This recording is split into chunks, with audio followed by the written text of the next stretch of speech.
this episode of Pastimes Pinball History, we're going to feature two games, 1965 Gottlieb Flipper Pool and 1965 Gottlieb Bankable. This game is historically significant because this is the very first game that actually has in-lanes. In-lanes or return lanes are lanes with a wire form that come down and feed the ball back into the flipper, giving you a perfect shot. It's rather interesting that it took until 1965 for this to be developed. Ed Krinsky is his name. Ed is actually recognized for having the most games credited in his name, mostly with Gottlieb. Before that, he worked for Keeney.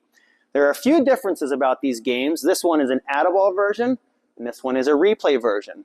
Come on up and let's look at a few differences. We have talked about in a previous video about the differences between add-a-ball and replay games, but you can see down here that we can earn extra balls.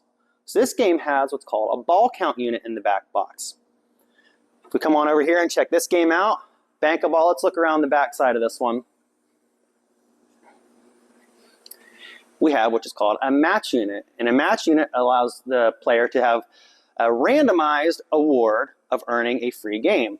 Now, since Flipper Pool is an add-a-ball game, you can't earn a free game, you can earn a free ball. In this case, we have a match unit here, and actually save a little bit of money by adding a bell, a clapper bell, to the bottom, so when you hit certain points, it steps the match unit, also rings the bell, and here's another bell. This is another design that was necessary for this game, as well as a few other ones that we have here, based on the amount of animation and the things in the back box. This is called a Jones plug board.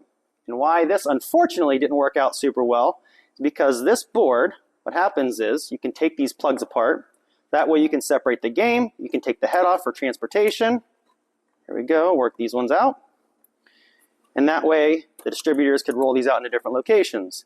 And why this didn't work super well, as you see here, this one's broken.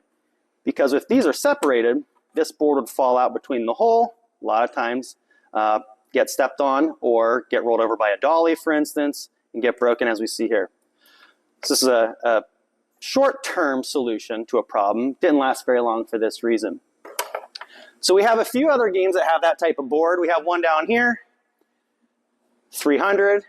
It's two-player versions called Top Score. There's also a game Super Soccer that also has that as well. But this is a very historic game. A lot of the games today, almost all of the games today, have a return lane here. So come on in, check out these 1965 Gottlieb Flipper Pool and Gottlieb Bankable at Pastimes Arcade.